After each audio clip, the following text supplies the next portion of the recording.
Retour de l'FC pour la troisième et dernière partie avec nos invités. Yacine Bouali, qui est journaliste à ZER TV.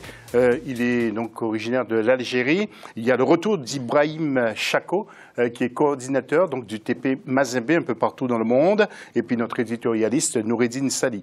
La question de l'FC, pensez-vous, ou que pensez-vous justement de la crise qui secoue le football camerounais? Vous nous répondez sur nos réseaux sociaux, mais aussi sur afc@africa24tv.com. Les nouvelles du Brésil, faut-il être inquiet pour l'Euro 2016 après les attentats qui ont touché Paris? C'est le football international.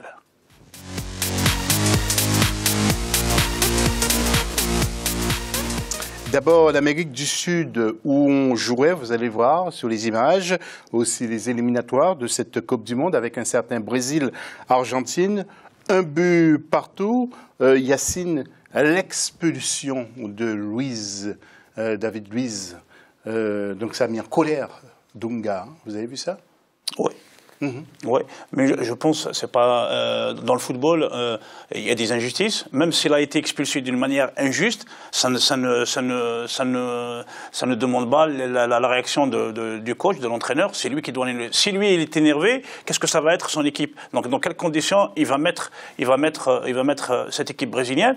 Je pense qu'à un moment donné, on l'avait présenté comme le Messi du football brésilien, c'est-à-dire il va adapter le football européen à la culture brésilienne. Je pense qu'aujourd'hui, quand on voit cette équipe brésilienne, c'est un échec total. Moi, je me pose la question, est-ce que c'est vraiment le coach et idoine pour cette sélection brésilienne, pour redonner au football brésilien son lustre d'antan? Pour moi, le Brésil doit changer d'entraîneur et vite.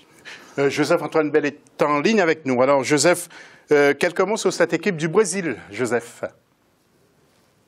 La sélection brésilienne a passé une période de convalescence, d'ailleurs qui dure un peu. Je serai l'entraîneur, mais je suis sûr que Dunga fait exactement la même chose. Je m'appuierai sur le fait que le désastre est arrivé en l'absence de Neymar. Même si nous voyons bien que l'équipe du Brésil n'était pas très bonne et précisément reposait déjà trop sur Neymar, ça devrait être le discours de l'entraîneur pour aider à guérir les blessures et en ramenant Neymar et du 109 avec 2 ou 3 autres joueurs comme on le voit, il leur dit que c'est une nouvelle équipe et que ça redevient la vraie équipe du Brésil. Et compte tenu de ce que Neymar fait en Espagne, cela peut effectivement apporter beaucoup de confiance et ramener l'équipe à la surface. Mais on voit bien que malgré tout, c'est une période de convalescence, qu'elle va avoir la chance, cette équipe du Brésil, à pouvoir passer plus tranquillement parce que le système éliminatoire de l'Amérique du Sud favorise les plus fortes équipes, en ce sens que c'est un petit peu un long championnat qui vous donne donc la possibilité de rattraper vos erreurs. Oui, justement, donc Argentine et Brésil qui ont fait match nul un peu partout. Et donc ce mardi 17, Brésil-Pérou. Ibrahim, vous suivez un peu ce qui se passe en Amérique du Sud avec Brésil, Argentine et tout le reste? Deux fois, mais 2 fois je ne suis pas. Oui. Je suis trop occupé par notre football africain. Oui, par le TP Mazembe. Vous, Noureddine, vous suivez de près parce que je sais que vous êtes un international. Non, d'abord c'est la 3e journée. Quand on parle de ce qui se passe au sein du Brésil, par exemple, oui, ou de l'Argentine. En même temps, nous allons voir le tableau. Continuez, Noureddine. Donc Yacine a évoqué le problème d'entraîneur au sein de cette équipe de Brésil. Il ne faut pas oublier qu'on a joué la 3e journée et l'Équateur qui est en tête avec 3 victoires. Déjà, le doute commence à s'installer dans la tête de quelques joueurs et quand on sait leur parcours aux Coupes du Monde et la catastrophe où il est arrivé le football brésilien. Je pense que même l'Argentine, pareil, avec 2 matchs nuls et une défaite avec 2 points. Le Brésil avec une victoire et un match nul. Je pense se trouver dans le queue de peloton 7e et 8e pour les 2 équipes. Ça énerve quelques joueurs et ça explique en quelque sorte l'attitude de David Luiz parce que normalement c'est des équipes qui devraient jouer le haut du tableau, sachant que cette période, on va essayer de la calquer même chez nous. Quand on voit l'Algérie, quand on voit le Maroc, quand on voit beaucoup de équipes, on trouve la pléiade de blessures de ce joueur. C'est une période très délicate et je pense même l'Amérique du Sud est en train de souffrir dans la personne, entre autres, de Lionel Messi. Messieurs, en 2 mots, Noureddine avant, Dunga va réussir ou pas? C'est un ancien gardien de but qui a fait déjà ses preuves à la tête du Brésil. Je pense avec sa mentalité, sa personnalité, déjà le fait de gérer la capitana de la sorte et d'essayer d'imprimer, d'inculquer sa personnalité sur la personnalité de joueur, c'est pas la meilleure des manières et je pense pas qu'il va réussir. Je pense pas. Oui. Juste pour rectifier, Dunga était milieu récupérateur. Oui, le récupérateur, pardon. Je ne sais pas pourquoi je me suis trompé sur... c'est parce que c'est à cause de sa taille. Oui, Yacine, il n'a pas appelé Thiago Silva, qui n'était pas très... Moi, je comprends pas comment on peut ne pas sélectionner le meilleur défenseur du monde. On voit ce qu'il fait au PSG. Aujourd'hui, on a tellement amplifié l'histoire où il a versé des larmes. C'est un être humain, ça peut arriver à tout le monde. Donc, on lui a créé tout un complexe psychologique sur lequel il ne peut pas supporter la pression. Moi, je pense que c'est vraiment une erreur. Le Brésil doit retrouver sa sérénité défensive. Le retour de Thiago Silva s'impose. Et je pense aussi, même Marquinhos est un joueur sur lequel on peut compter. Oui, il reviendra de blessure. Nous arrivons aux attentats qui ont touché Paris, messieurs.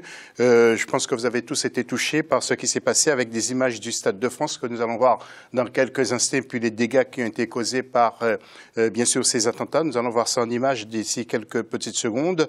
Le match, et puis lorsque nous avons entendu les deux explosions, vous allez voir, enfin, dès que vous voulez, vous nous envoyez les images. Voilà, donc, au cours de ce match France-Allemagne, vous voyez donc Patrice Evra qui a entendu donc une deuxième explosion, et puis ce qui s'est passé, les joueurs qui sont en train de regarder sur les écrans du Stade de France, et puis ce qui s'est passé aux alentours de ce stade. Alors, Noureddine, bien sûr, tout le monde a été marqué par tout ce qui s'est passé, mais ce qui nous choque, c'est le fait que ce soit le sport qui soit touché aussi par ces attentats, même si aussi les terroristes ont frappé d'autres endroits.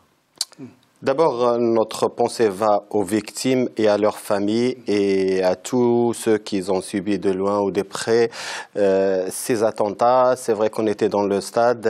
Sur le coup, on ne réalisait pas. On était ensemble même avec Yacine. La stupeur vient après. La grandeur de la chose vient juste après qu'on commence à réaliser ce qui s'est passé. C'est dramatique. C'est vrai que c'est aveugle, le terrorisme. Il peut taper dans un stade, il peut taper dans un café, dans un bistrot ou dans une salle de concert. C'est juste pour essayer de faire de la propagande et parler d'eux. C'est dommage. J'espère qu'on va essayer d'arriver au terme de ce calvaire qui est en train de secouer le monde entier. Ibrahim Chako, il y a beaucoup de problèmes aussi quelquefois. Et RDC, pas de ce type bien sûr, mais des incidents. Vous regrettez qu'il y ait de telles choses qui se passent autour du foot et du sport? Non, c'est choquant vraiment quand on voit ce genre d'attitude que nous les humains on a ça. C'est regrettable. Parce que vous savez, une fois le roi Salomon dans son règne, il voulait passer avec son armée, alors il a vu un fourmi qui a parlé. Il a dit, oh les fourmis, rentrons vite dans nos trous, de peur que le roi Salomon nous piétine sans faire attention. Cela veut dire quoi? Le roi Salomon a attendu, il a dit à son armée, arrêtez-vous, le temps que tous les fourmis rentrent dans les trous. Cela veut dire qu'on va tenir compte de l'utilité de chaque personne dans cet univers. Donc il faut considérer tout le monde, donner la considération à tout le monde, être à l'écoute des autres et penser à tout le monde. Parce qu'on nous dit bien, quand tu tues une personne, c'est comme tu as tué toute l'humanité entière. Exact. Belle conclusion. Avant de retrouver Yacine pour ses commentaires aussi sur ces attentats, nous allons ne pas faire attendre Joseph-Antoine Bell qui nous donne son point de vue aussi et qui nous dit est-ce que justement l'Euro 2016, on peut être inquiet pour cet Euro qui aura lieu en France l'année prochaine. Joseph-Antoine Bell, allez-y. Pour ce qui est de la violence, c'est un combat permanent et ce n'est pas un combat localisé. Il ne s'agit pas d'une guerre conventionnelle établie quelque part. Des attentats peuvent arriver partout et sont déjà arrivés partout. Donc, l'Euro 2016 n'est pas plus menacé en France que s'il s'est déroulé en Angleterre ou en Russie ou en Allemagne. Des mesures seront prises. La différence, et on l'a vu lors de ces attentats, c'est que l'endroit finalement le plus sécurisé a été le Stade de France, c'est-à-dire là où se joue le match de foot. Là-bas, il y a eu 3 kamikazes, je crois, et un seul mort.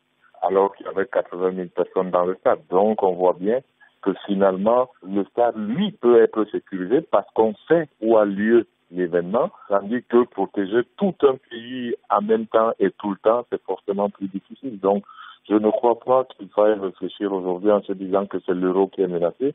C'est simplement la liberté des uns et des autres et pas uniquement en France qui est menacée. Il faut rester vigilant et fort. Yacine, un petit mot. Vous avez été aussi marqué, j'imagine, par ce qui s'est passé en France le 13. Exactement.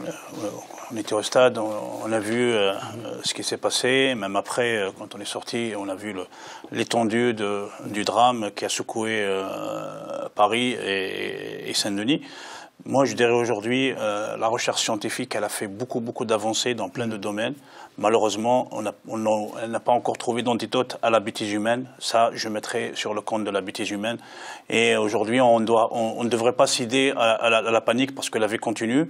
Pour combattre l'obscurantisme, on doit tous se serrer les mains parce que toutes les religions confondues, toutes elles appellent à la tolérance, à l'amour et la fraternité entre les êtres humains.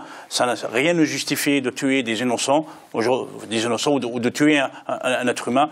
Donc pour l'euro, je pense que même s'il y a menace, l'euro aura lieu en France. Okay.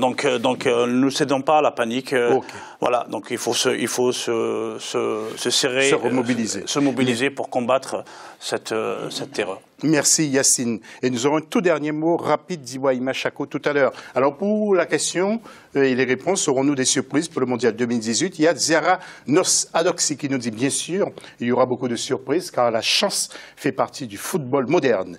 Mos Dadiki qui nous dit oui, la RDC est la première équipe à s'être qualifiée et à jouer cette compétition.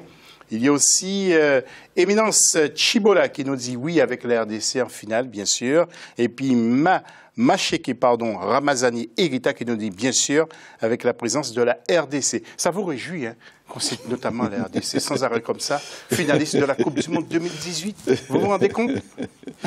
Mais la RDC a l'histoire sur le football africain parce que c'est le premier pays de l'Afrique noire qui a été qualifié en 1974 pour la Coupe du Monde. Donc la République démocratique du Congo a fait de bon temps dans le football africain, même si on revient aujourd'hui parce qu'on n'est pas assez organisé. Merci. Voilà. Messieurs, le temps est écoulé pour l'AFC, bien entendu. Merci de nous avoir suivis. Merci à tous nos invités. Merci aussi à nos éditorialistes. Restez avec nous, il y aura d'autres infos d'ici quelques instants sur Africa 24. On se donne rendez-vous à lundi prochain. Salut!